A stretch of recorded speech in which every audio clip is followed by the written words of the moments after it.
Hey, what's up, guys? Tugi here, back again with another episode of Draft to Glory Goon Squad. And we are going to get right down to business because for those of you who follow me on Twitter, on Twitch and Twitter for that matter, but for those of you that follow me on Twitter, you will know that this is not the first time I have recorded this episode.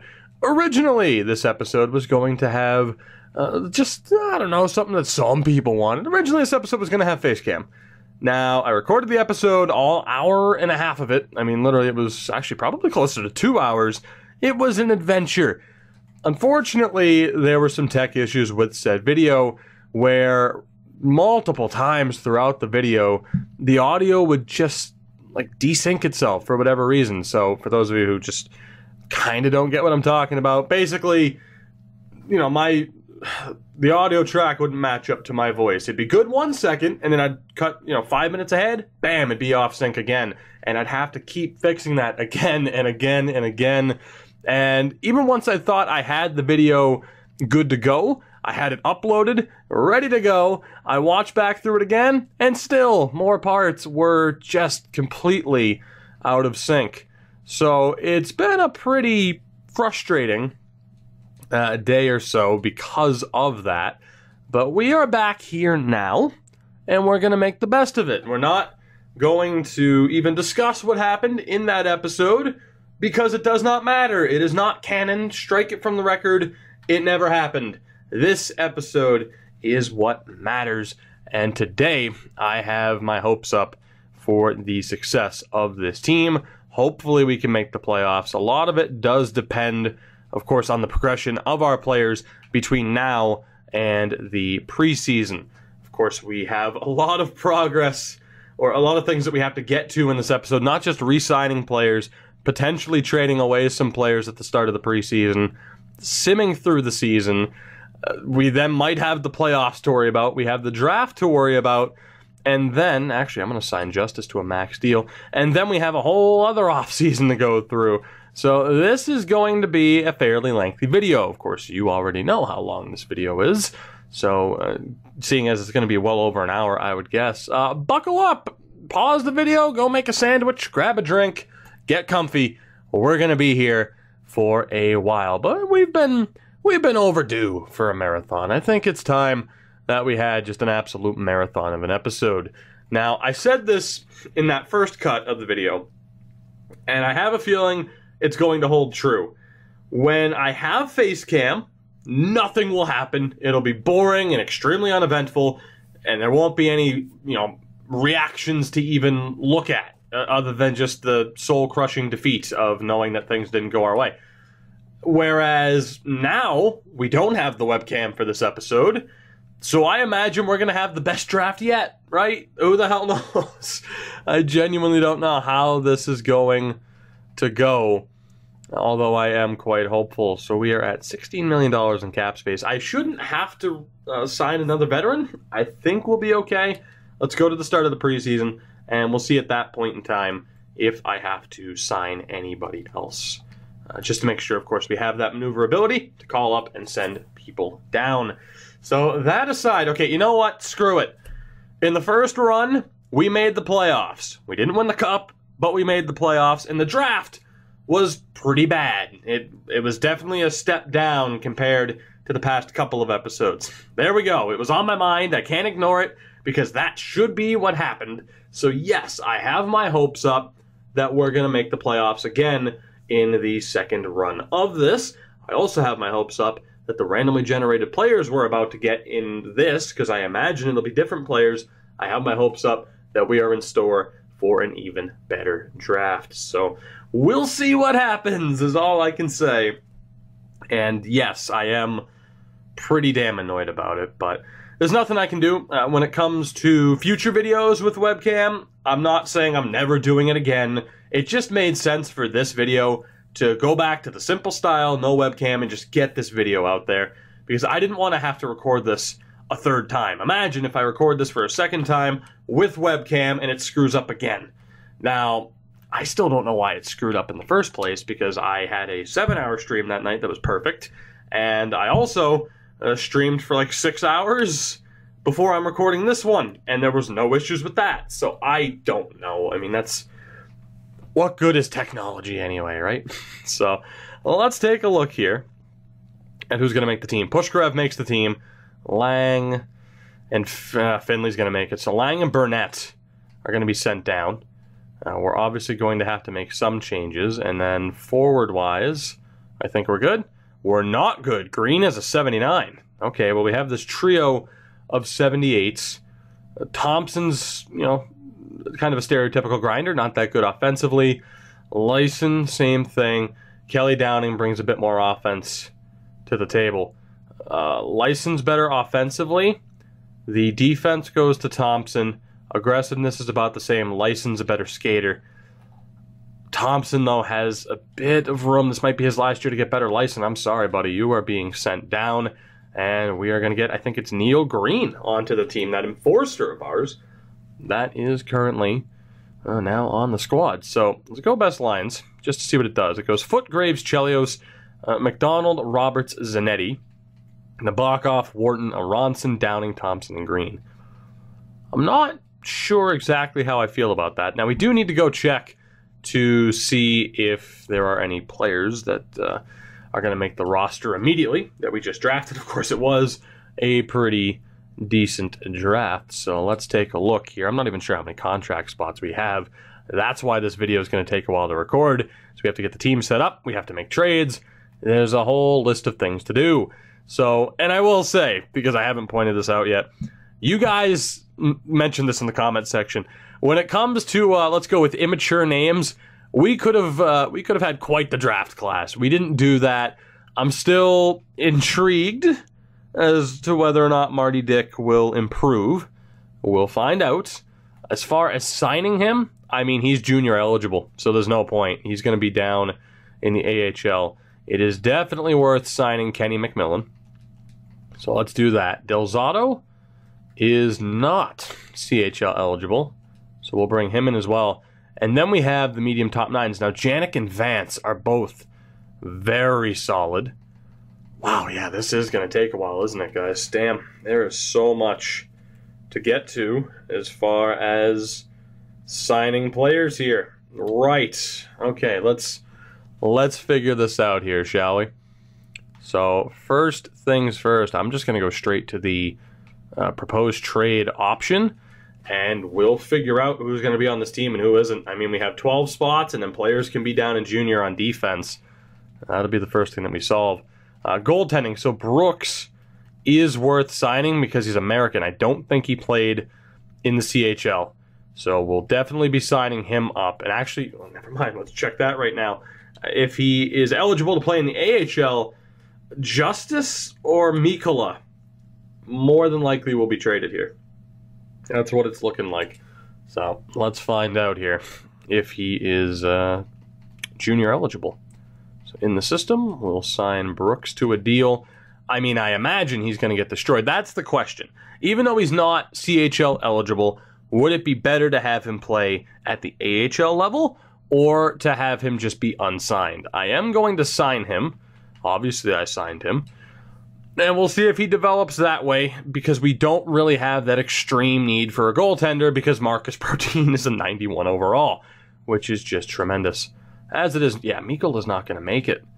He's just, he didn't make it. So Justice will be the backup or the starter in the AHL, and we'll run with Tom Brooks as the backup goaltender. So Mikkola is on his way out. Thank God, as far as goaltending goes, we were able to get Brodin. He is exactly what we needed in this series. So let's take a look here. So we know Mikkola is on his way out. As far as other defensemen go, anybody who is medium seventh, even if they're kind of decent like Rawlings, is on his way out. And I think the low top six guys are going to have to go as well. So let's add Peterson to this first. And do we have a team that can take these contracts? We honestly might not. Philly, though, should work. Let's talk to the Philadelphia Flyers. And, just 1/7 or the extra picks? You know what? I'm just going to go for the 7s. This time out, I'm just going to go for the 7th round pick. So we're going to keep it simple. We're going to kind of go back towards the more hardcore direction with getting back the bare minimum that we can without actually, letting go of these players. So I do have a second chance. 7th round picks, we can hit on those. It's just whether or not we will. So let's see. So we got McDonough, Kress, Likens, Hines, Pushkarev, Finley. There's 6 spots. We only got 6 more. Carter, Delzato, McMillan, Burnett, and then all of these players. The medium top 6. So again, Carter, Delzato, McMillan, Burnett. We have 2 spots for all of these defensemen. Kruger and below. Those are the only spots we have left. So taking a look here, I'm going to highlight the guys I actually want to keep. Sanford is going to stay. I think Lang is going to stay. Yeah, Lang's going to stay. He's 23. He could still get better. So we have 1 spot left. And you would think it would be Kraus, 20 years old, 67 overall. It's either Kraus or we keep Rourke, and I'm going to keep Kraus. So Kraus, Sanford, and Lang. Those are the guys that are staying. Everybody else is leaving this team unless they are CHL eligible, which I don't think anybody will be. At least nobody there is. Okay. I can actually get another deal done with Philly. Let's do that. We'll just send the Flyers as much help as they could possibly ever want. Same thing. I'm going to go for a 7th rounder. Yes, we're losing on this deal. That is the point. But we do get back some players, or we do get back that 1 pick that might turn into players that can help us out. Again, last draft, we went not necessarily overboard with the picks. I know some of you don't care. Some of you did. It is what it is. I'm just saying, regardless, I'm taking that feedback into account. I'm just saying I want to go with the 7th rounders. Okay? Because I feel like, and it does, in a way, make it that much more important and that much more difficult to actually get a fair return back. But it's better than just outright letting these players go for nothing. So the last guys we got to get rid of here are Cowan and Rourke, at least, for defensemen. Am I correct? I am. So 1, 2, 3, 4, 5... Wait, it was Krause, Sanford, and Lang, right? Hold on. I completely miscounted, didn't I? 1, 2, 3, 4, 5, 6. Oh, shit, I got to get rid of 1 more guy. All right, well, then Krause is gone. Never mind. Never mind. I'm not sure what the hell I was thinking there. Yeah, so again, we have our 6. It didn't call up or send anybody down. We have our 4, 5, 6. Yeah, Jesus, Can you tell I'm recording this after a 6-hour stream? Oh, my God. That was bad. You know what? Let's just get rid of the defenseman right now. We need a team that can take on 2 contracts. Edmonton. Ed Money. Let's make this happen. They could use a bit of defensive help. They have an aging core. Let's take this 7th round pick back. There you go. Go ahead and cheer in the streets for 3rd pairing of best defenseman. Now, the obvious concern is whether or not some players are going to be pissed about me trading their friends. Our locker room chemistry has been in a very good spot over the past few seasons now. However, this has to be done. So, forwards. We know Dick is going to be left unsigned. So, we have Foote, Chelios, Wharton, Ronson, Graves. Actually, that right there, that is outright 12 players right there. You get what I'm trying to say in this list. There's our first 12, excluding Marty Dick. So McDonald is 12th. So below Anderson, McDonald is where we got to start reconsidering here. And that leaves us with basically yeah, there we go. Okay, so it's just whether or not we want to keep guys like Downing. And we probably should. Flynn, another guy who's going to kind of bust there. He's not really going to make it. So I think Flynn's gone. We'll keep Connor Roberts. Roach, 72 overall at 21. 63 overall at 20 for Hoagland. And a 67. Actually, hold on. A 67 at 20. I think these 3 are going to be the first ones I get rid of. Is there anybody else here who's kind of a dead giveaway to get rid of? Yeah, it would be Nevins. So this will be the first 4. I can trade these guys to wherever. It doesn't matter. None of them are currently signed. I tried to hold off that burp. Couldn't do it. Let's go 7th round pick again. There we go. So we'll at least keep some form of a cycle going. As it is, we're going to have a ton of extra picks. So let's take a look here then again at forwards.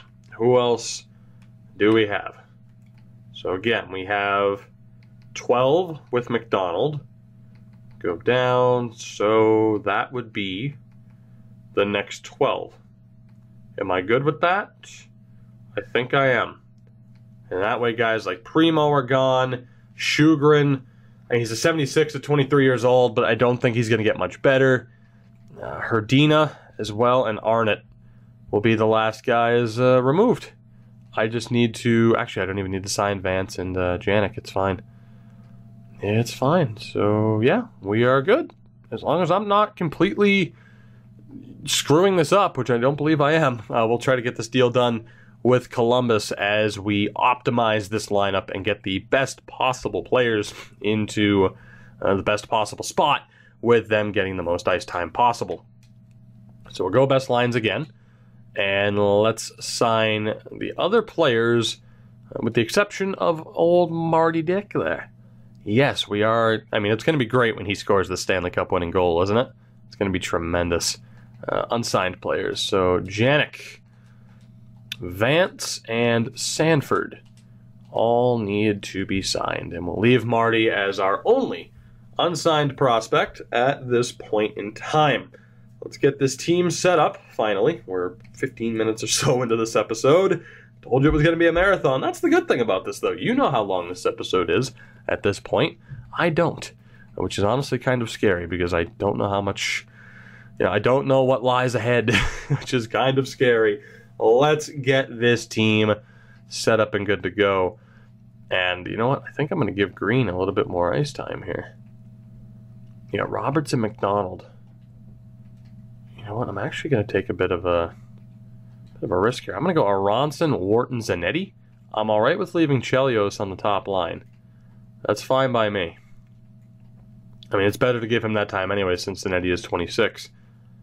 We'll leave Nabokov with McDonald and Roberts. Actually, no. We'll have Green, Roberts, McDonald, Nabokov, Thompson, and Downing. I think that looks good. So Aronson gets some extra time that he needs to maybe get to like an 83, 84. Wharton gets some solid times. Zanetti's already 26. Chelios gets first-line minutes. I think we're looking okay. And if Neil Green's going to get any better than what he already is, this would be the role in which he's going to do it. I'm just making sure we don't have like any playmakers, and we do not. The defense is also good to go, and man, is it good to go. I mean, we're set. We are absolutely set basically everywhere. Now it's just a matter of waiting for players to progress and making sure that we still hit on our draft picks to keep that flood of talent coming through this team. That way we're fine in the future as well. So let's take a look here. We got to take out Vinio, of course. We'll bring in Del Zotto. Hopefully he's not a real Del Zaster. And we'll be okay. So we got we got the two low elites. I'm going to have McMillan and actually Del Zotto there. Let's go Carter with Lang. And yeah, we'll have... Actually, you know what? I am going to go Burnett. Carter is 22, though. He's getting really close to not making it. Yeah, he and Burnett need that top time. And then we'll have Lang and Sanford. So that works. It's not an ideal situation on defense, but it's okay. Yeah, see, Vance is a playmaker. I knew I had selected somebody, as well as Barlow, who doesn't quite fit the role that we want him to be. But thankfully...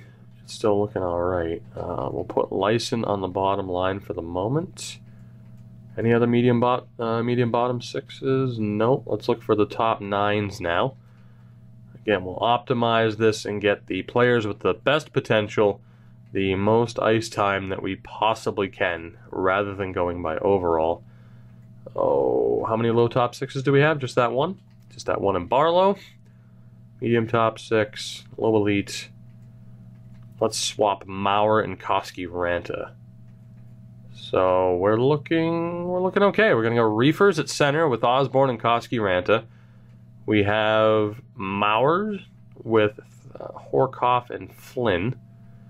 Vance, swap those two around, and I think we're good. Yep, I'll actually swap those two back. Yeah, we're good. So there we go. The team is set. It's just now, or the teams are set. It's just a matter of simming through the season and seeing how good we are going to be. I think that is basically everything. I don't think I'm forgetting anything. We are down to 70 locker room chemistry, so there is a little bit of a side effect to us trading away all the players that we got rid of. It was necessary, though. Rather than just having all those guys sit there, hopefully we can find success early this season and we can recover that lost chemistry. Now, as far as what I have to talk about during this sim, oh boy.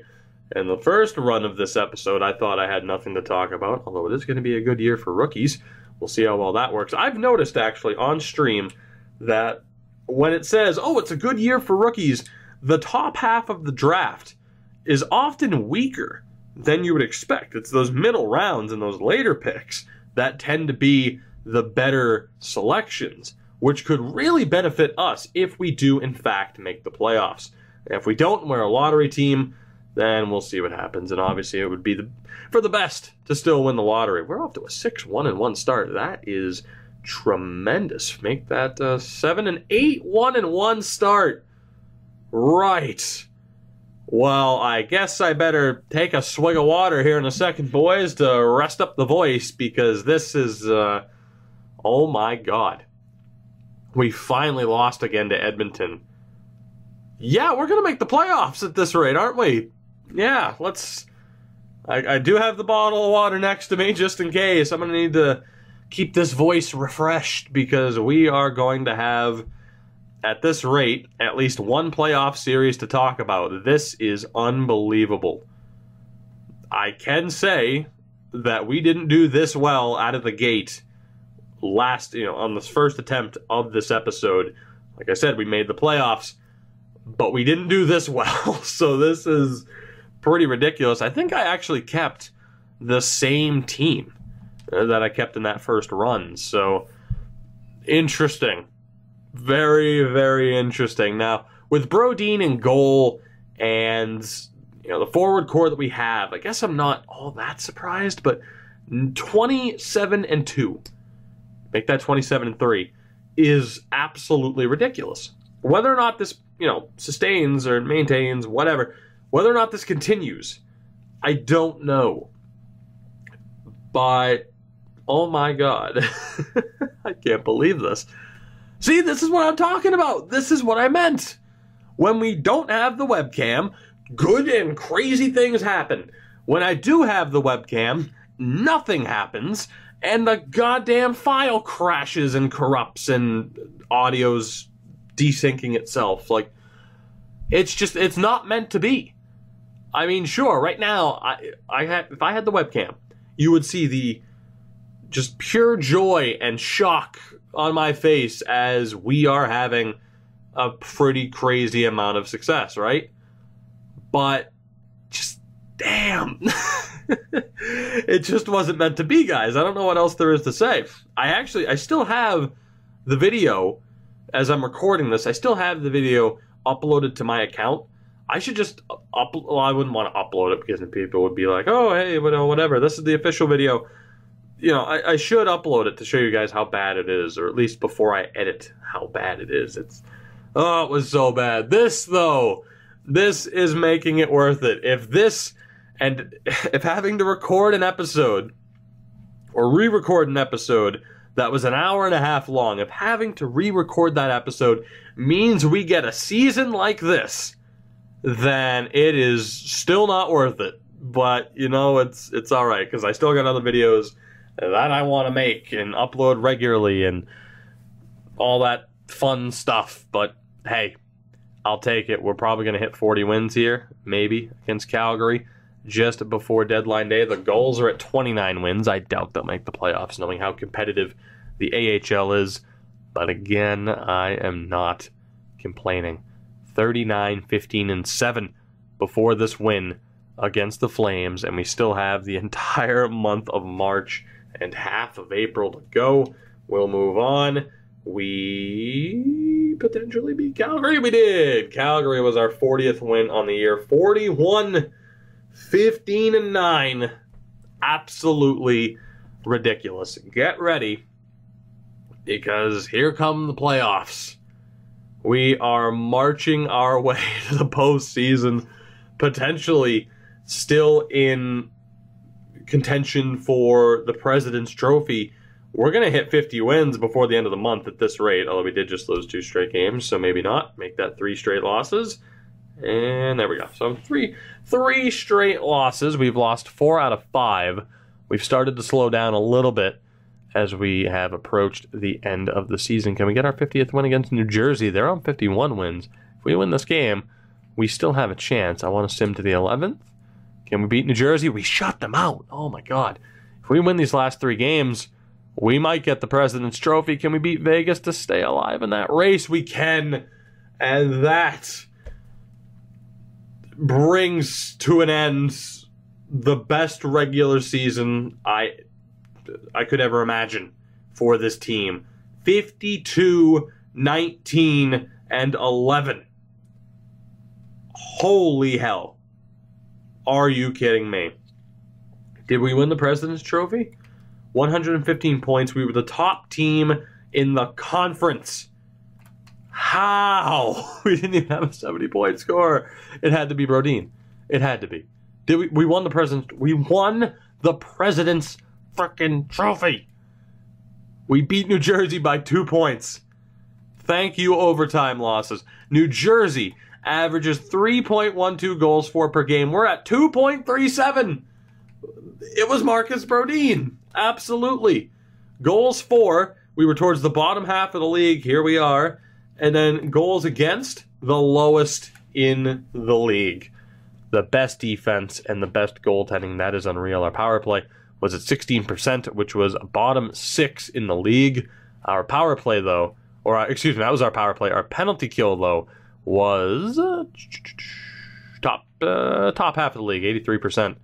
So that is unreal. 27, 8, and 6 on home ice. 5, 3, and 2 as we head to the playoffs. And again, oh wow, the Gulls made it too. The San Diego Gulls have also made the postseason. I need to not use webcam on this series because good things happen when we don't use webcam. Jay Graves with 69 points. Nice. 26 goals. Chelios with 55. Nolan Foote with 54. Zanetti with 50 as well. Ronson 41. And I'll let you guys look at your own leisure as we will scroll back down through all the way to the bottom there. Best plus minus on the team is Chelios at a plus 24. The worst minus is a trio of minus ones. We only had 3 players finish as minus players. The penalty minute king was Jonas Wharton, who is apparently our Brad Marchand, despite being undersized. He just tries to fight everybody, so that's tremendous, I do suppose. The hit leader, as you would expect it to be, was Frederick McDonough with 207. Sebastian Kress was up there, though, in his rookie year, and he's up to an 83. Oh, what a pick that was. The block shots went to McDonough at 122. We had 4 players block 100 or more shots this season. Also 105 giveaways for Kress. That's not ideal. The fight leader, Jonas Wharton. He outfought Neil Green, who's actually an enforcer. That is ridiculous. And we had quite a few players who all had at least one fight this season. That's my team. That's our team. The Goon Squad. Wharton was 3rd in fighting this season. Tremendous. Point leader was Connor McDavid. Just wanted to do that so you guys can look on your own time. Penalty minute king was Wharton. And the hit king was Udes. And McDonough was relatively up there. He was close. So that is shocking. Like, I thought that there might be a chance of us having to, go through the playoffs in this episode. I never would have thought that we would win the President's Trophy. That is ridiculous. Foote right now is an 88. Graves and Chelios are 86s. Green still is 79. But what a season for this team. That defense is pretty damn unreal. I didn't even check Brodin's save percentage because I'm an idiot. Let's take a look. Marcus Brodin, 944. What? This is Harold Van Kadishin on steroids type of numbers, guys. 73 appearances, 48 wins, 13 shutouts, a 1.73 GAA with a 944 save percentage. Marcus Brodin is already one of the best goaltenders in the history of this channel. For that season alone, that is unbelievable. He's played 5 seasons now, or really 4 seasons since he was on the squad full time, and he's only gotten better, as has this team. When talking about progress, he is the epitome of this. He is the man on this team. He is what is driving this. He's driving the bus. Like, this is it. This is the guy leading this team potentially towards bigger and better things, aside from, losing out on the lottery year in and year out. That is incredible. Justice, how did he do? Justice as well, 931 save percentage. Justice has been served to the AHL. You could say unbelievable. Let's take a look at who we're going to be playing in the first round, and we already know it's Arizona, actually, from the standings. So we're playing the Arizona Coyotes in the first round. We have the contenders team status. Let's look at what we are going to be up against. And of course, we make the playoffs for the first time in this series. If I'm not mistaken, if I'm confusing that, I'm sorry. It's also because of the re-record, and we're running a Draft to Glory on Twitch right now. Regardless, the face of the original Draft to Glory goes up against the Goon Squad. Ridiculous. In general, they have a very solid team on defense. It doesn't get much easier. When your weak link is a 35-year-old Nikita Zaitsev who's still an 80, you're not doing too badly. The goaltender is 92 overall, Matt Murray. Right. This is going to be one hell of a series. Let's get this show on the road. Arizona and Anaheim in the first round of the playoffs. Let's do this. The Goon Squad has arrived. Step 1, make the playoffs. Step 2, win a series. Step 3, win 3 other series and a Stanley Cup after that. Let's go. First period of Game 1. And it's a strong start. Abraham Zanetti gets the opening goal. Second period is not ideal. Watson and Donskoy have given the Coyotes a 2-1 lead. They're out shooting us 27-14. We have trouble scoring goals, is what I was going to say. Anderson McDonald, thank you very much. We weren't able to take advantage of that power play. Can we take advantage of this one? No, we cannot. Really to no surprise, our power play was garbage. As you saw 5 minutes to go, we have another power play opportunity. Nothing happened, and we are going to overtime here in Game 1. Can we get the win? Place your bets now. Go. Can we win it? We have another power play, please. Nope. All right. Well, let's maybe change up our power play after this game, shall we? That's something that we've learned. We really closed the gap on shots. We had another power play. They're going to have one because of the offsetting penalty. Anderson McDonald. Oh my God. He and Connor Roberts, he scored from center ice. This is what I'm talking about, guys. You don't want webcam. You don't. Because when we have webcam, nothing good happens. Tech issues happen. When we don't have webcam and you cannot see the just joy on my face, everything goes our way. Anderson McDonald has been on this team for his entire damn career, of course. 2 goals in this first game. I mean, look at that. McDonald, Brodin, and Roberts. Again, McDonald and Roberts have been on this team since the very first draft, and they came up big in Game 1. That is the perfect start to the postseason after a perfect regular season. To be honest, I don't really know what we could change up on the power play, except for maybe dropping Connor Roberts. I mean, he's not exactly the ideal guy to have on the power play, that's for sure. I think we'll leave it, though. I honestly don't know what we could change there. There are some players we could probably put in. I don't really think it's going to make too big of a difference. I mean, you're talking about putting... Oh, what was that Swedish left wing's name? I don't remember. Was he even Swedish? Who's our guy on our fourth line? I don't remember. Nabokov. Yeah, he's definitely not Swedish. Sergei Nabokov, Estonian. That was close. I knew he was from the Europes. Like, I could put him on the power play. Not sure how much it would do.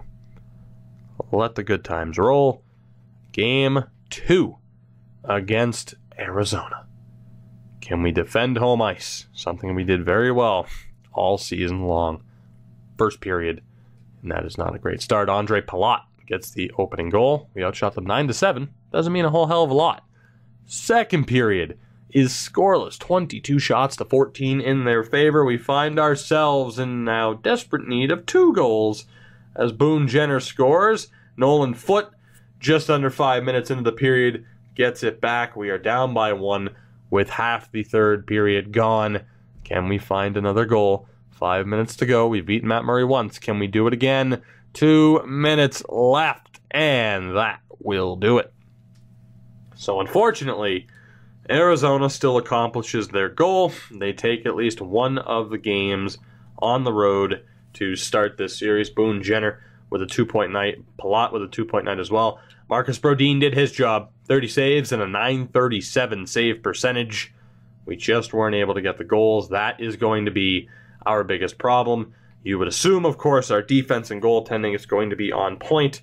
It's just a matter of whether or not we can get the supporting offense. We have the players that can do so. The talent is there, maybe not in spades, but the talent is there. Can they get the job done? It's Game 3 in Arizona. First period is scoreless, 8 shots apiece. Second period is not a goal apiece. Connor Roberts, and with 7 seconds to go in the period, Matthew Tkachuk ties this game up. That sets up this third period of this crucial Game 3. An early power play chance for the Coyotes. It's a long power play chance too, but it's somehow killed off. We are halfway through the third period. Another power play chance for the Coyotes comes up. That is also killed off. 4 minutes to go. The next goal will win Game 3. We're going to have to wait until overtime to find out who's going to get it. But as I always say, thankfully, you're not going to have to wait for long. Overtime in Game 3. Power play opportunity. We can't capitalize. The Yotes have one as well. They can't capitalize either. Can they get one here? No, they cannot. Halfway through this overtime. Next goal wins. And unfortunately for us, the veteran Alex Pietrangelo has beaten Marcus Brodin. Matt Murray was the first star of the game. I highly disagree with that situation, or I highly disagree with that decision, given the situation of, the extra shots and the fact that if it wasn't for him, this series would have been over in 2 games as it is. Marcus Brodin, 39 saves, a .951 save percentage in defeat. Unfortunately, we find ourselves down 2-1 after taking the first game in overtime. Now, I think we are going to have to look at making some changes here, just because our power play is absolutely struggling to get it done. So for that reason, I am going to bump up Chelios to that top line. Let's go Zanetti. Who's better offensively? Let me check this really quick. Zanetti, Wharton, or Ronson. That's the way to go. Maybe Anderson McDonald, just because he's playing so well. So maybe Zanetti, Aronson, and McDonald. That's who we're going to put there. So let's just put Anderson McDonald onto the power play instead of Connor Roberts. And who else can play center here? We had a 72 and a 74 in Chelios. So actually, you know, because McDonald is doing so well, I'm going to put him with Graves and Foote. And we will have Chelios, Aronson, and Zanetti on the power play. As far as the normal lines go, we need to make a couple of changes here. And I'm actually going to put Finley with Kress, Hines with Pushkarev. And on the offensive side of things, that top line has not gotten it going at all. Let's reunite Zanetti with that top line. We'll have Aronson, Wharton, and Chelios, even though Chelios had the best numbers on that line. Green actually really isn't delivering. So let's go Nabokov there. Swap those guys around. We've made some slight changes everywhere, trying to adapt to the current situation that we find ourselves in. It's time for Game 4. While we had such a successful regular season, of course, I don't exactly expect us to really make it out of the first round, but it would be nice, let's be honest. First period of Game 4. Yeah, it's over. For the first time, Marcus Brodin is not able to really keep us in it. And I don't know if we're capable of scoring 3 goals on Matt Murray. 15 shots to 6, we're down 3-0 at the end of 1. Second period is scoreless, 30 shots to 12 in their favor. I'm just going to hit the button, guys. Come on, it's over. Yeah, there you go. Matt Murray shuts the door. We were outshot 43-19. And I guess the one thing we can say is at least we won't be swept. But we are going to crash and burn. By the way, the Gulls were swept as well. So there you go.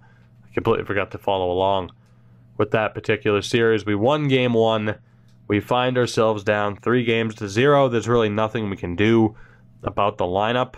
It's just wait and see if this team can pull off a miracle. So first period here of Game 5, back on home ice, is scoreless, nearly even in shots. Second period is not scoreless. We finally found a way to get to Matt Murray. It's Nabokov and Downing, so the bottom 6 chipping in there. Nabokov, of course, now on the 3rd line. Downing still on the 4th.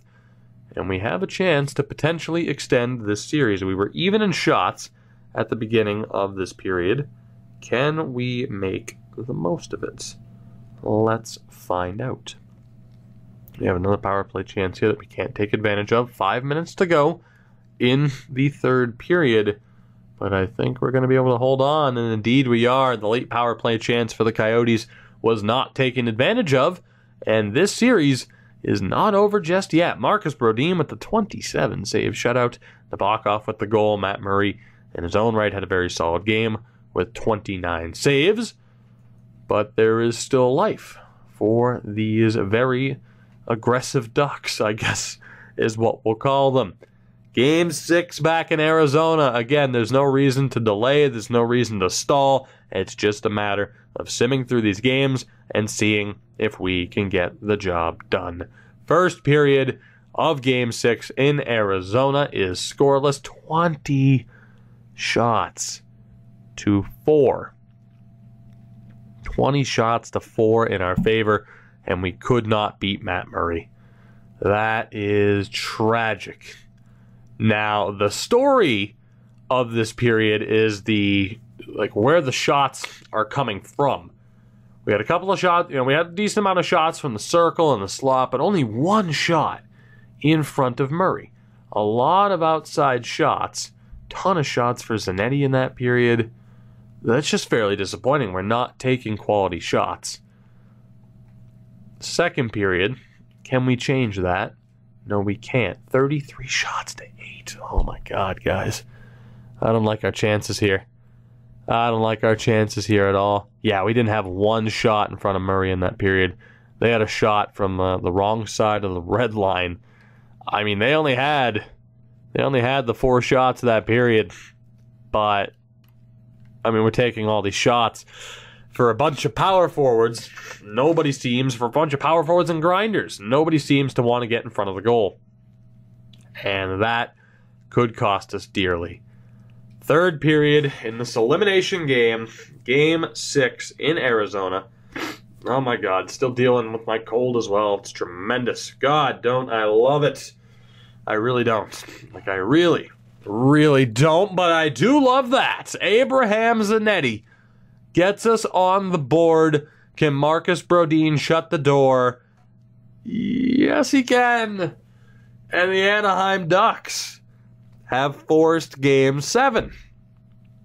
42 shots to 16. One of the most dominant games I think I've ever seen in the postseason. Matt Murray, despite the loss, absolutely deserves the first star of the game nod. Brodin with the 16 save shutout. We have forced Game 7 back on home ice in Anaheim. And that is all we needed, was a chance to stay alive, a chance to just get to this point, Game 7. I still don't feel it necessary to make any changes to our lineup. If anything, the lineup changes that we made after Game 4 have gotten us to this point. It is time. No stalling. Game 7 here in the first round against Arizona. We are either 60 minutes away from pulling off a fairly incredible comeback or from crashing and burning out of the playoffs in the first round despite having the NHL's best record. First period is scoreless. 15 shots to 7. Marcus Brodin doing his job. Second period, Marcus Brodin is still doing his job and doing it quite well. 27 shots to 15. We are scoreless. It's 0-0. Heading into the final 20 minutes of regulation. Philip Chalapik gets the goal. Boone Jenner gets another one. Oh, goddamn. There it is. There it is, boys. That is tragic. Don't get shut out on home ice, please. As I hit the A button accidentally, I meant to pause it. I didn't want to get my hopes up too much after Game 5. I really tried not to get my hopes up after Game 6, but I couldn't help but think maybe we were going to be able to pull off the miracle. But unfortunately for us, in a battle of goaltenders, it came down to which team had the better offense. And we never scored more than 3 goals in a game. 3, 2, and 1. We scored 6 goals in 7 games. That is not good enough, even if it's against a serious competitor like Matt Murray. I am proud of this team for making the playoffs. I am proud of this team for having the NHL's best record.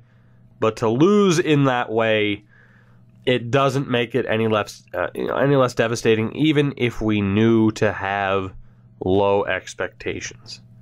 And that really is what we had. We had some low expectations. And it still didn't quite go our way. I mean, I try to be optimistic when I can with this game. You know, I put on the sarcastic pessimism, we'll say, in thinking and, just saying like, oh, there's no way it's going our way.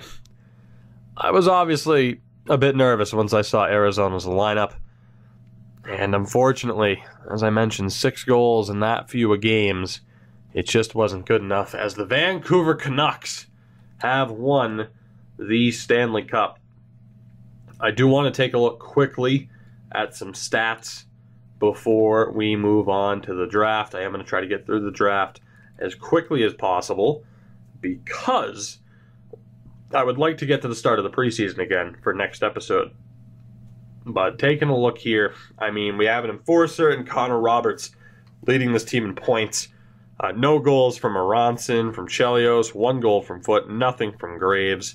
It's not too hard to figure out why we failed to get the job done. The goal scoring just wasn't there. The fact that we lost a playoff series when our goaltender had a .948 save percentage is just unreal. Unfortunately for Arizona, they appeared to have lost in the second round in 6 games. We'll actually take a look here, and that is exactly what happened. They lost to the eventual Cup champion Canucks in 6. The Canucks then beat the Sharks in 7. So thankfully, there isn't going to be a repeat from Chucko and the San Jose Sharks. As we'll scroll through, Marcus Brodin, rightfully so, wins the Hart. I don't see how you could disagree. Dougie Hamilton's in Boston. That's hilarious. I think we might know who the Vezina is going to, guys. You'd like to think the Conn Smythe goes to Vasilevsky, and there you go. Marcus Brodin wins the Vezina. He stops Murray from getting his 4th Vezina in a row. He also won the Jennings. There's a good chance of him winning the Ted Lindsay as well. Yep, there you go. Marcus Brodin has a season for the ages as a goaltender. The hat trick, really, I mean, it would have been nice to get the Conn Smythe as well, but the Hart, the Vezina, and the Ted Lindsay Award as a goaltender. And unfortunately, the offense was just not there. Lindros? I mean, geez, everyone's pronounced. I've never seen that before. Everyone's mispronouncing Lindros' name as of late. Topical humor. Anyway, it really does suck to see one of the best seasons, if not the best season we have ever seen out of a goaltender go to waste. But if there was ever going to be a problem with this team, it was going to be goal scoring. And unfortunately, it was our ultimate downfall. As I'll give you guys a quick look here at the Vancouver Canucks, the Stanley Cup champion team. Their defense is pretty solid, so I'm not really surprised. And Vasilevsky's their goaltender, so there are some fairly good goaltenders in the Pacific Division. I think we can say that with the utmost confidence. We'll take a look at the progress report. I'm not going to name off a ton of people unless there's someone like Chelios, who's apparently went from a 78 to an 84. If I miss any kind of crazy improvement, let me know. But for now, I am just, like I said, going to scroll through, although we will keep an eye out to see how well Marty Dick improved. We got some 3-point improvement. Del Zotto went up by 6, which is solid. And Marty's a 61 at 19 years old. So he is on pace to eventually make the NHL. If he has another 8-point improvement, he'll be a perfect overall at 20 years old. And he should, I'd say by 22, 23, at the very least, he'd be a 4th liner. Will he be, and that's really where we want him to be, because he's not going to be, this elite top 6 goal scorer for us, even with that medium elite potential. It's not going to happen. So he's on track, we'll say, to be right where he needs to be. As Nashville, of course, wins the lottery, we were not involved as we made the playoffs. We knew that.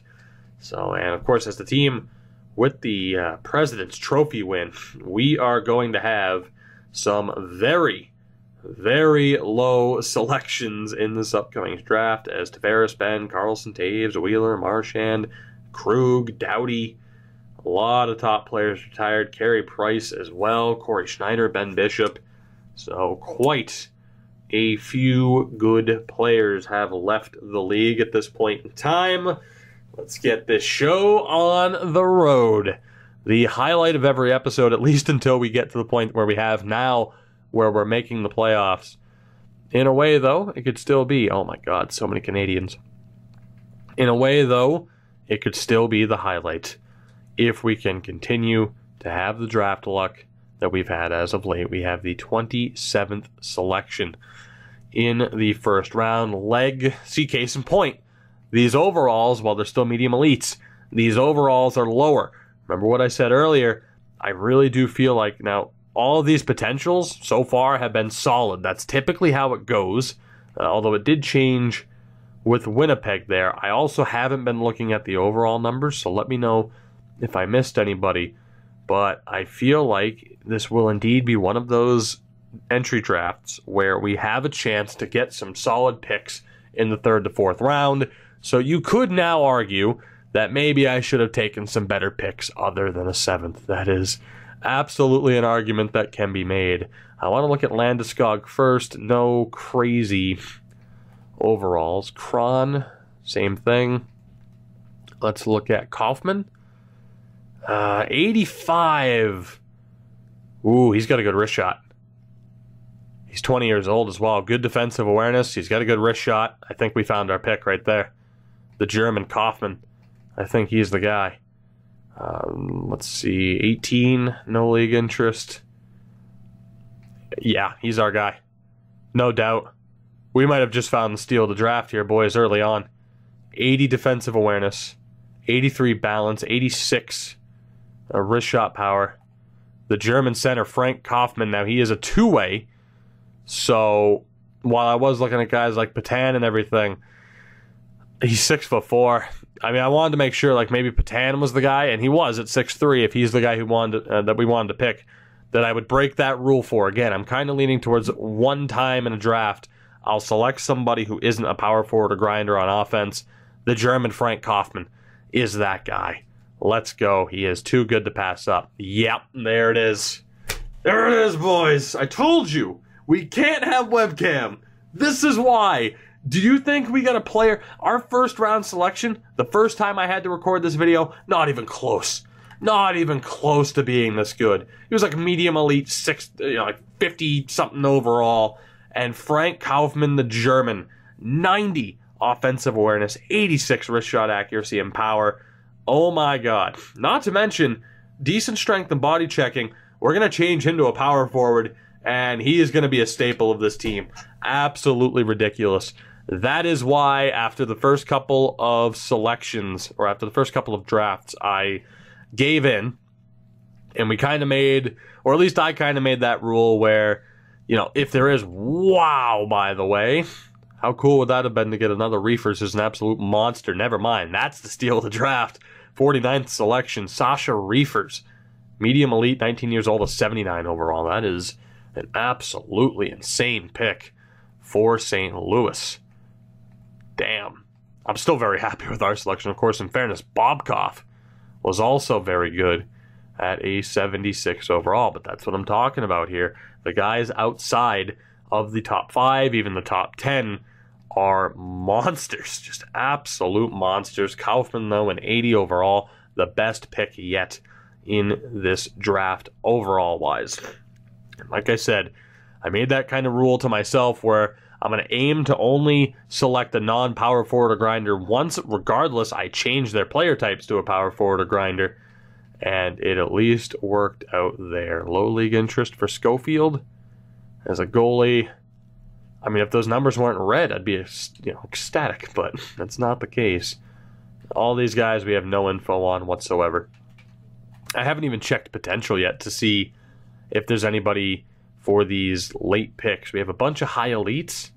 One's not even projected to be drafted. Oh my God, guys. He is going to be decent. Bill Standard, and I might break my rules again. Only 69 defensive awareness, but still, oh my God. I mean, Phil Hawley really doesn't fit the bill, though. For him, I mean, that's the thing. If you want to look for a good player, there you go. We know he's going to be good.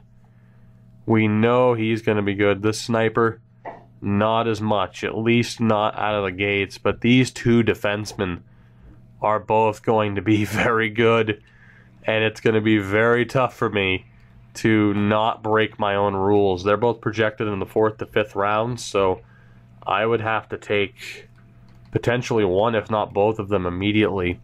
I'd probably change one to, well, actually, I'd change both to defensive D-men. They're both defenders. I mean, so that's the thing. Even if somebody, it sucks though, because the defenseman that is better doesn't, or the defenseman that's better really doesn't fit the kind of mold that we're looking for as far as like height and weight. You know, as someone who would really fit in, I gotta call a timeout here, as someone who would really fit into the Goon Squad theme. Wow, man. But still, we got that amazing first pick with the German. We're already off to a very good start. And again, as far as goaltenders go, we could probably use someone who might eventually test Brodin, but there's no guarantee with any of them, really. Let's take a look. I'm looking for player type more than anything. We got Stolars. No. Anybody else? Defensive D-man, high league interest. Bobic. Now, a couple of picks ago, there was a Bobic that went off the board who was a monster. Is there really nobody here? Vorobev. Yeah, it's not looking too good now, is it? We got Grant Sexton as a power forward. No guarantees about him, though. Got a feeling he's destined to be... I mean, he's either going to be really good or he's going to be like a medium bottom 6. Evan Corson, 67 defensive awareness. I wouldn't want to take him if I'm going to break that rule. Darren Ferguson, we know nothing about. We got another two-way. Yeah, this is actually a really rough draft right now as far as players that we've found to make this work. This has been a very rough draft for us. Haskins, despite having him scouted a little bit, we really don't know anything about him. Who else do we have here for player types that we typically look for? Defensive D, Alex Hickman, know nothing about him. That leaves Holly and the other guy that'll be up here in a moment. Defensive D, Wiseman. He actually fits. Exact top 6, 20 years old, but very promising stats.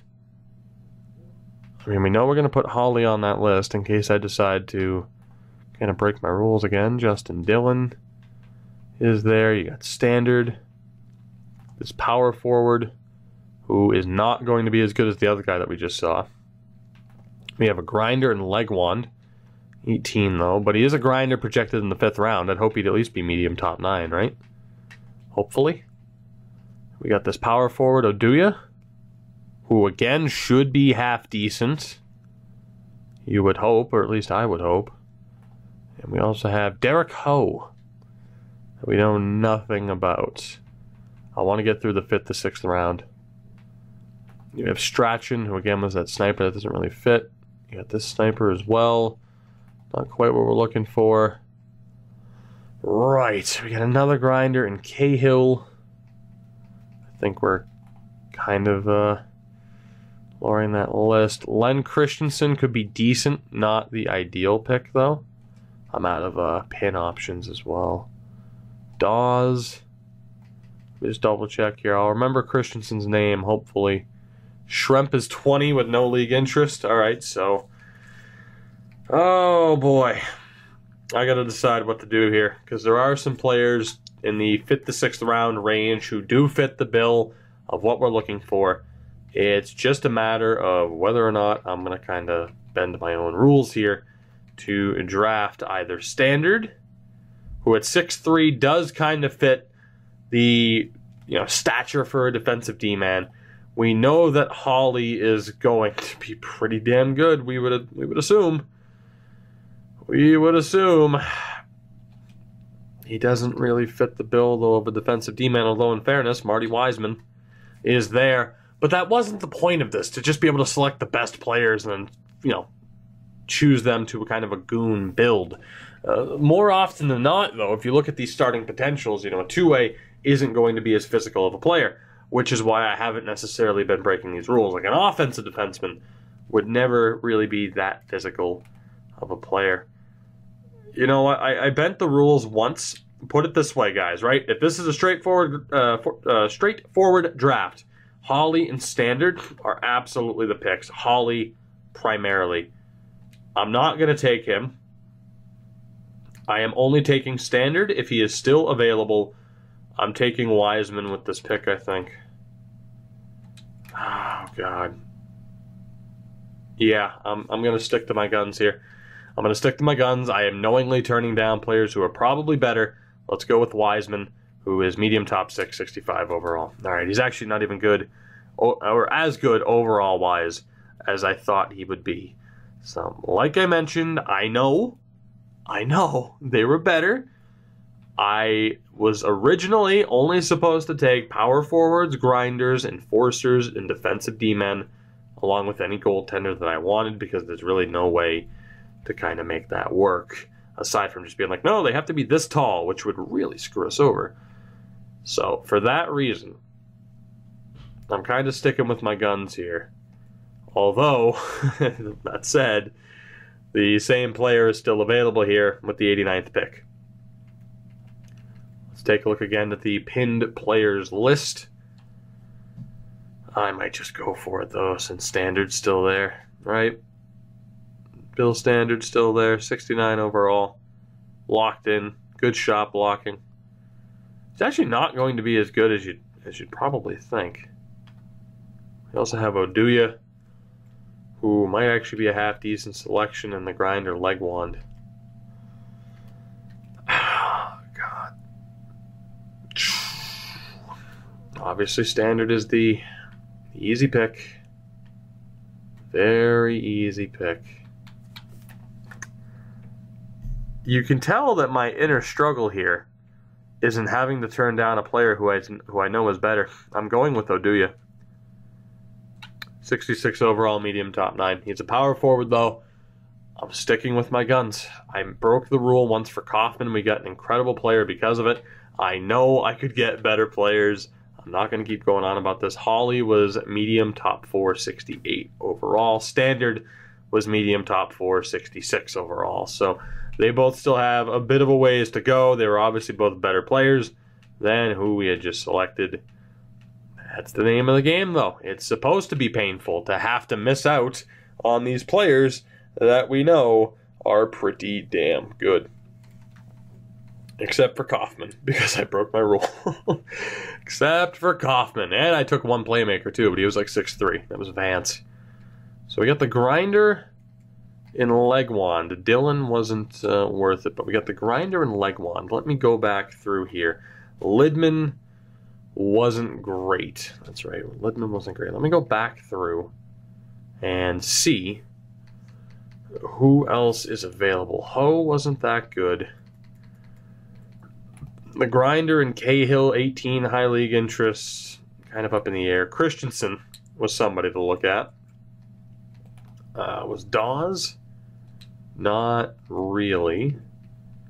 Anybody else here? Another defensive D-man, and Schremp. He was another guy on the list. All right, so if we take a look at the list again here, who do we have? We have Legwand, Christensen, and Schremp. One forward, two defensemen. The forward is the most up-in-the-air pick out of all of them. Christensen looks like he could be close to half decent, and then Schremp is the one that's completely up in the air. And for that reason, I'm going to take the risk, and I'm going to go with Brock Schremp. And it didn't quite work out. 63 overall at a medium top 6. Dylan was actually better than expected, but we had no information on him whatsoever. So we took the risk with Schremp. Again, the no league interest, 20-year-old kind of draft pick, that doesn't always work. Schremp is okay.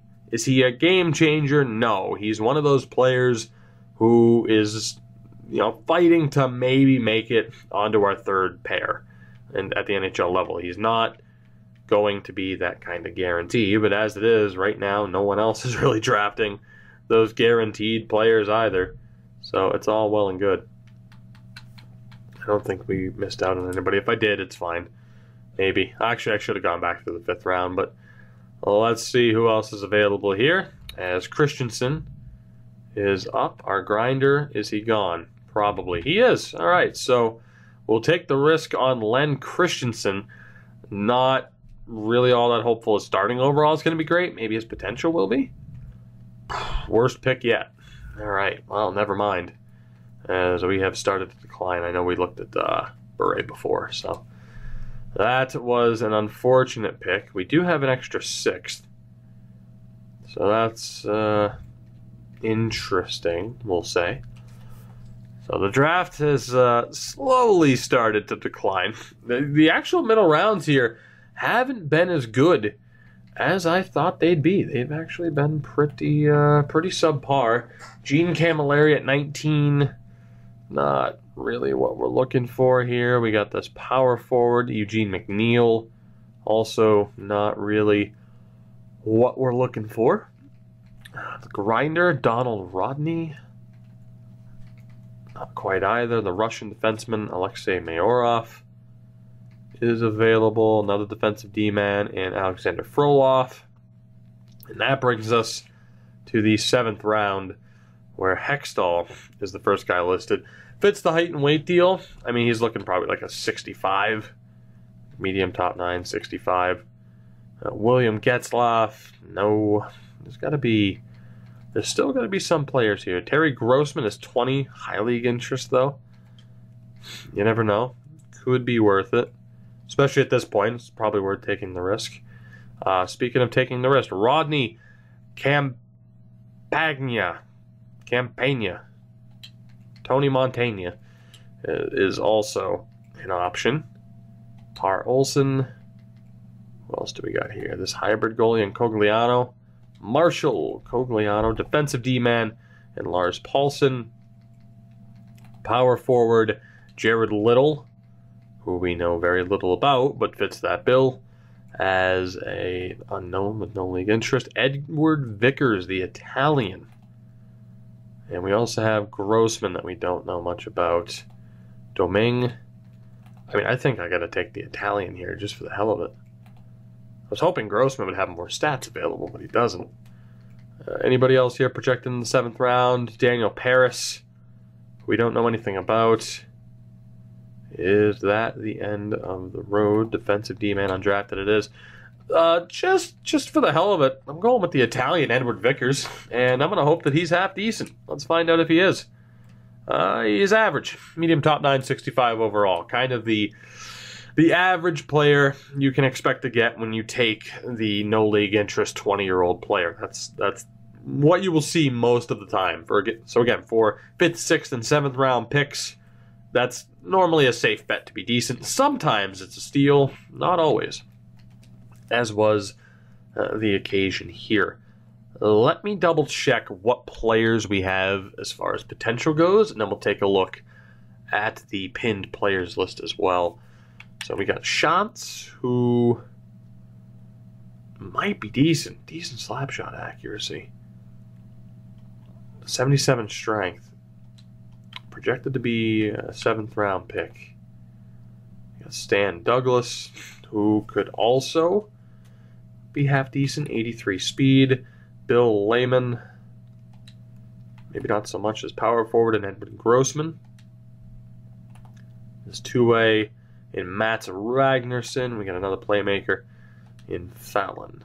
All right. Anybody else here? Wolf. Oh, let's look for player types again. We got McNeil. Yeah, from there, it's just those players that are all kind of shots in the dark. So we'll go off of the pinned list from this point on. So we got one forward left. That's why I'm going to take him. It was Jared Little, 20-year-old power forward. There you go. Again, another example of kind of that bang average pick for the time. I didn't realize we had these extra 6th rounders. We must have gotten this at a different time. Belugis was a monster steal for Nashville. Damn. It was a really good pickup for the Preds. Who else do we got? Anybody else? Grossman or Montagna? We know a little bit more about Montagna. It's not really a safe bet, though. I'm going to go for Grossman. Maybe. I don't know what to do. I got a feeling Rodney's physical category isn't going to be great. And for that reason, his overall is going to be weaker. I'm going to take the risk on Terry Grossman for now. And, hey, it worked out relatively well. Medium top 6, 72 overall. Not bad. Not too bad. That is a W right there. Is it the biggest W available on the board? Probably not. Although, okay, guess what? We're gonna get the other defenseman too, because out of nowhere, I have a ton of 6th round picks, and I must have gotten these all in the last episode. So Rodney Campagna, yeah, see, case in point, 63 overall. He is probably the worst player we've drafted. I prefer Christensen. Oh my God. All right, well, let's start taking shot in the dark picks then, huh? My God. My God. Well, if the rest of the 7th round is anything to go off of, there are some decent players left. But how many are there? Are they already gone? This will be a tad bit interesting. So we have Olsen, who again was 18. I already have all of these guys listed out. So the big question is whether or not we have any information on anybody. So let's go Did I look at Matainen yet? I think I did. Defensive D-man and Paulson. Defensive D-man and Olsen and Ekman. Oh boy, guys, we could have trouble here. Braithwaite. Like, if his attributes were decent, I'd be willing to select him, but that is not the case, and we're actually going to stop looking here. Now, the AHL top 6 is where we might be able to find somebody. Jacquizzi. Daniel Jacquizzi, he's 19. Decent skater, but nothing else looks worth the risk. Who else can we go for? We got another grinder and Connolly. We don't really know enough about him.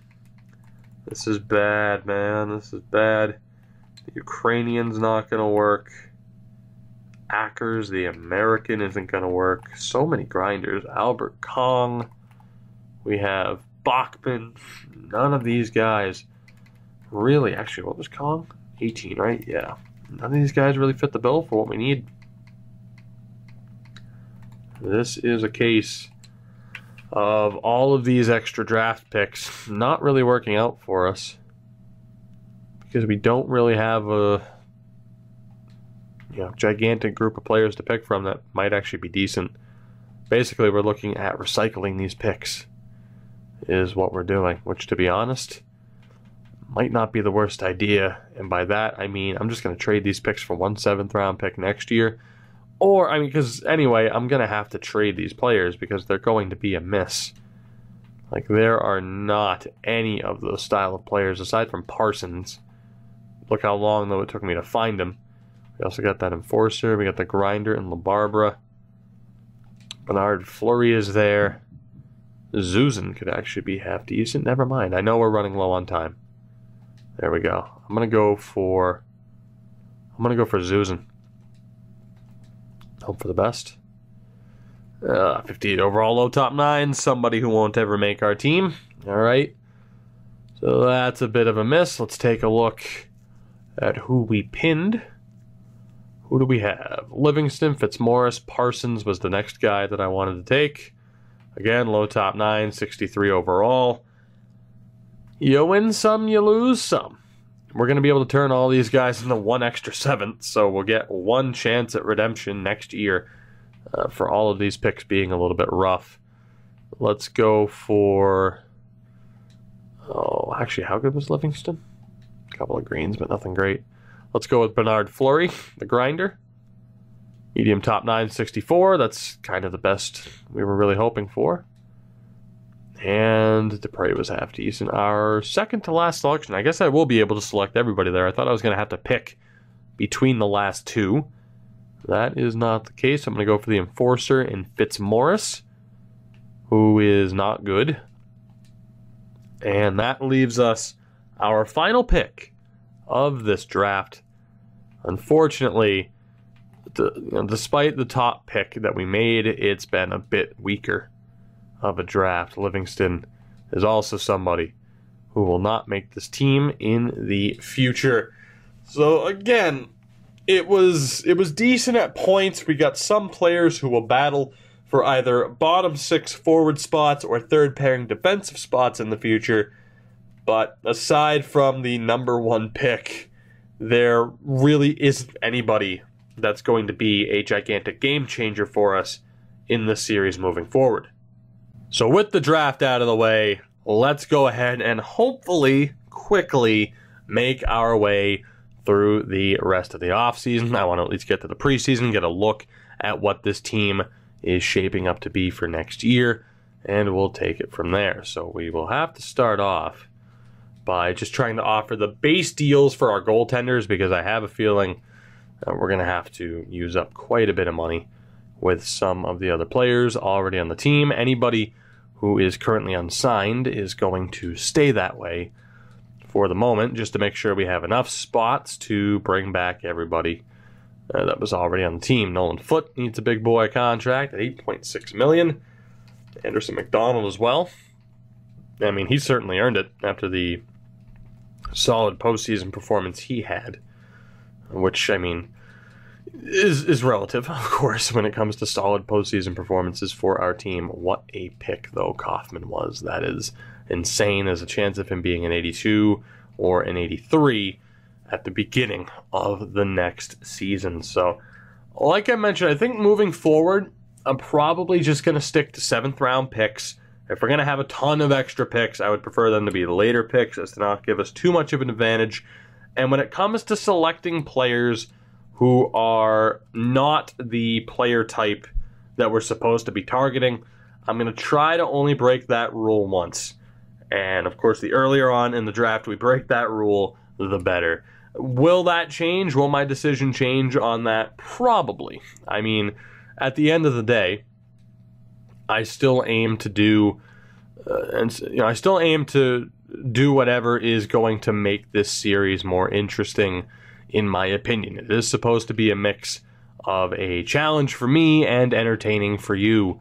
So it's a fine line for sure, but I feel like we've done a decent job of walking said line in this series so far. As we'll bump up Nolan Foote's deal to 9.5.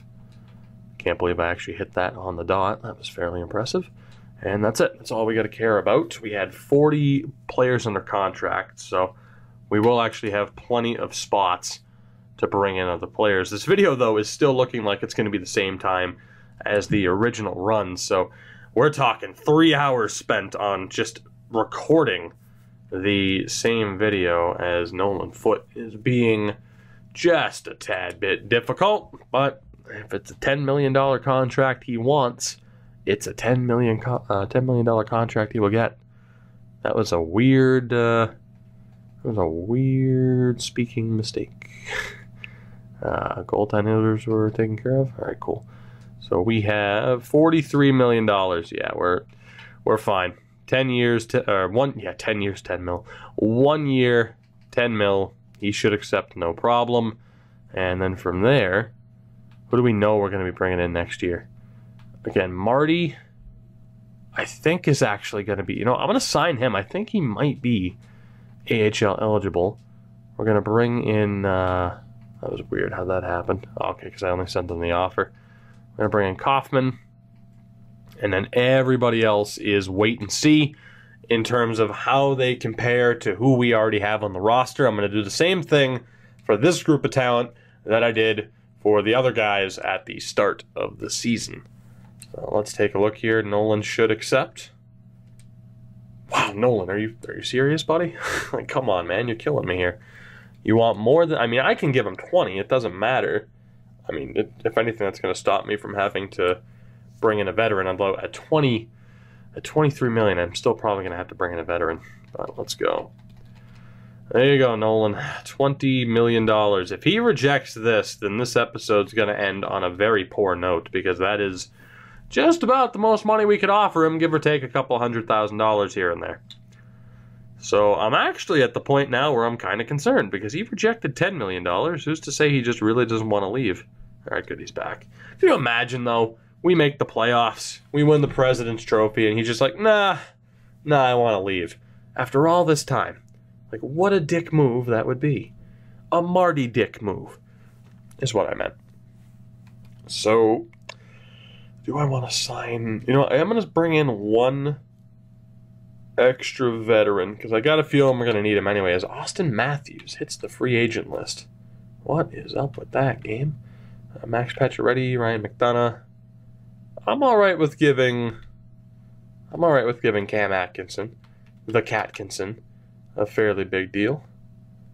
$20 million for old Cam Atkinson, and we are good to go to the start of the next season. Tremendous. Quick and easy. There we go.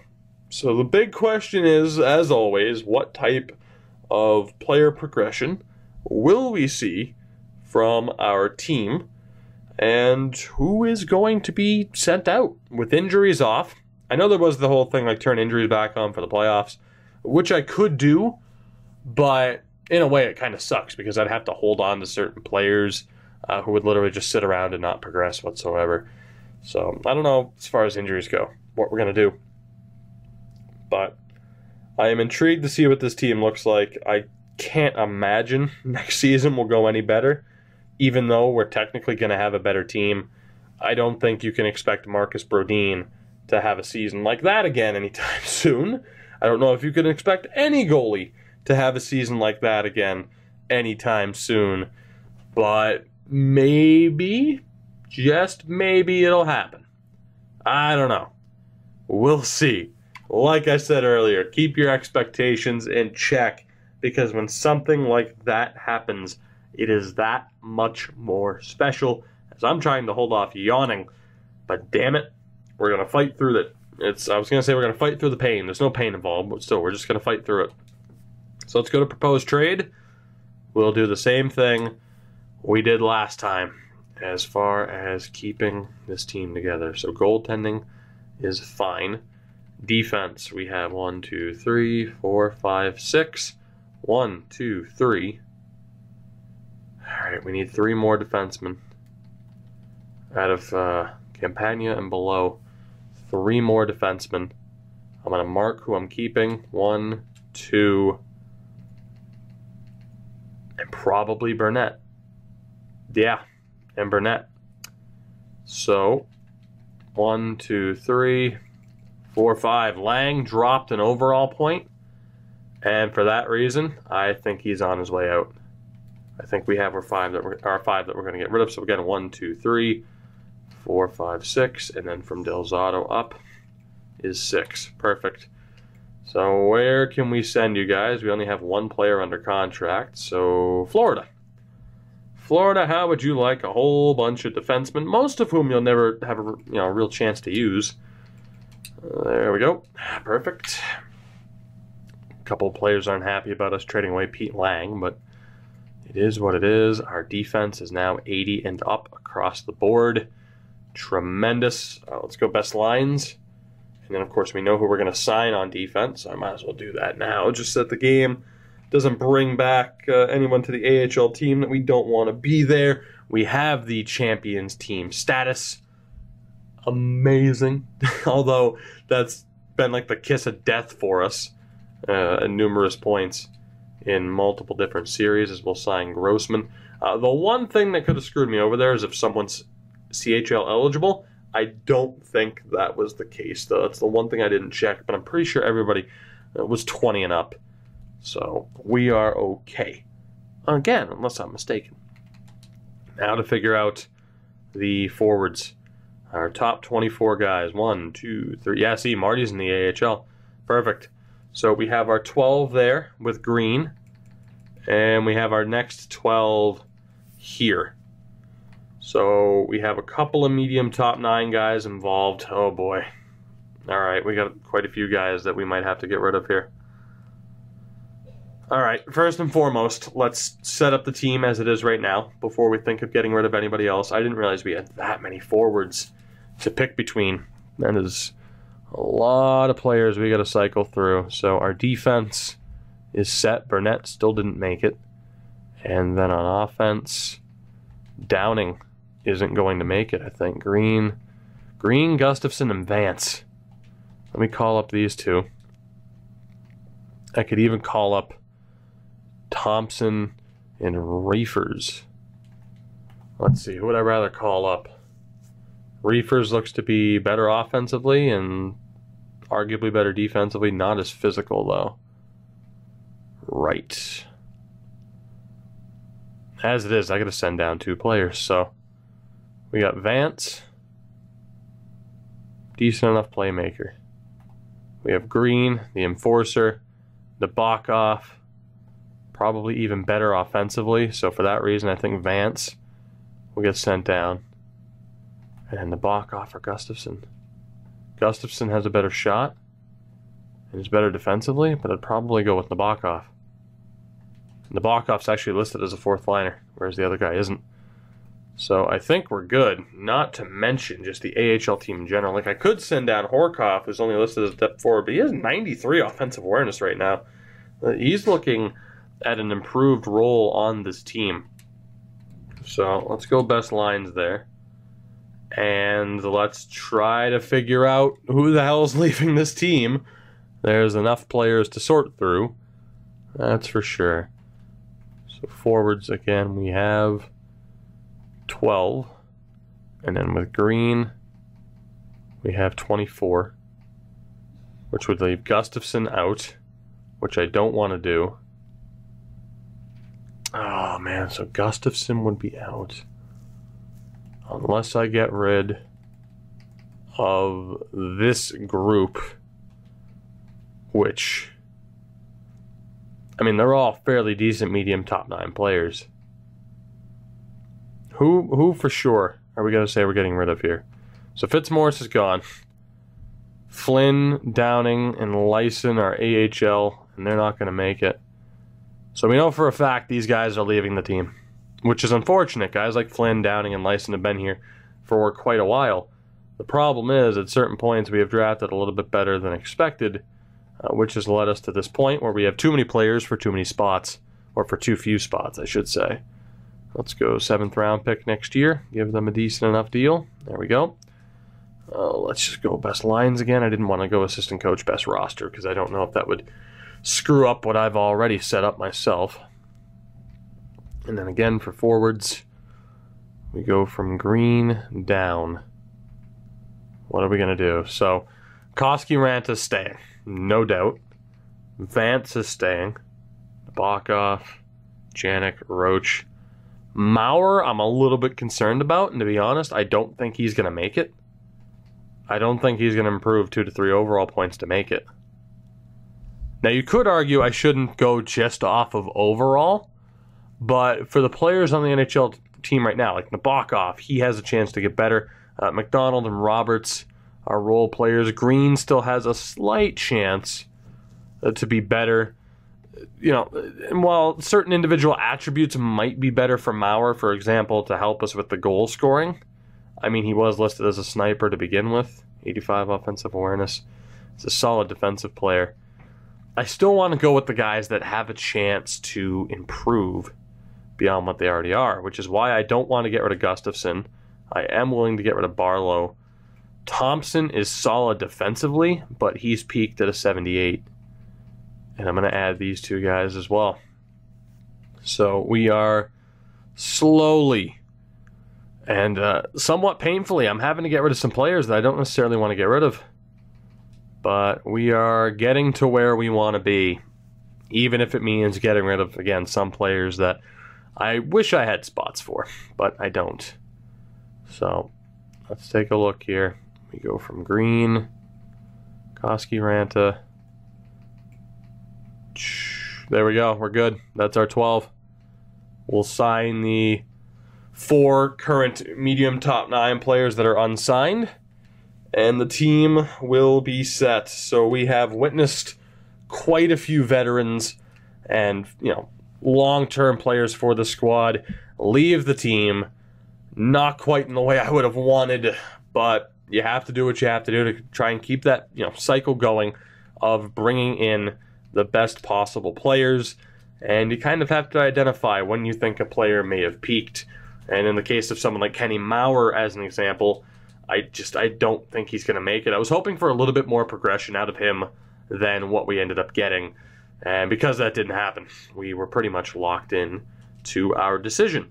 So, this team is good to go. It is. We still got Gustafsson, Vance, and Reefers that are there. It also helps that we picked up Kaufman, who is an 82. So as far as this team goes, I need to figure out how I want to set this up. That top 6 is going to be deadly. No doubt. We got McDonald, Wharton, and Aronson. That I'm okay with. So Connor Roberts on the 4th line with Nabokov and Green. Sounds all right. Now for Kaufman, again, we'll change him to a power forward. Was there anybody else? No. So we'll change Kaufman's player type, and hopefully he can still put up points. Foot on the top line still makes sense. Graves with his 95 offensive awareness makes sense. Chelios is fairly decent. I mean, you could argue for different line combinations, as I'm just going to give you guys the quick ability to look. Let me know what you think as far as line combos go, and I'll put all that into consideration. I'll optimize this at the end of this episode off screen, just because there's going to be so much that I'm going to have to probably change And then let's call up Atkinson so I can go best lines with the AHL team as well. So again, Cam will just sit there. He won't play. Obviously, no injuries, so we don't have to worry about it. At the AHL level, best lines. Let's see. Goaltending, we're still good. Brooks is up to a 61. If he can improve 9 more points and get to a 70 before we really have to start relying on him, I'm going to be happy. Vinio must have retired because he's off the team. Again, I will optimize this all at a later time. I just think Kozlov's the only guy I got to take out of the lineup, right? Well, no, never mind. We got Vickers, who is ours. I don't think Shirokov is. He is not. So let's add Vickers, and then there's one other guy. It's a Fenisenkov that we have to remove for your favorite and mine. Marty Dick is on this team. And we'll see how well he can improve. But guys, with that, we are pretty much set up. As I mentioned, I'll change the lines around to optimize it with the players with the best potential, getting the best ice time. As far as the NHL lineups go, let me know. What would you do for line combinations, given the stats that you guys would have been able to see? Considering we're like an hour and 35 minutes into this episode, I'm not going to waste any time. That'll do it for this one. I thought I screwed that up. I didn't. I just said it awkwardly. That'll do it for this one. I hope you did enjoy. I pray to God I don't have to record this for a third time. Like I said, I wish there was webcam, but good things happen when there isn't. Why fix what isn't broken?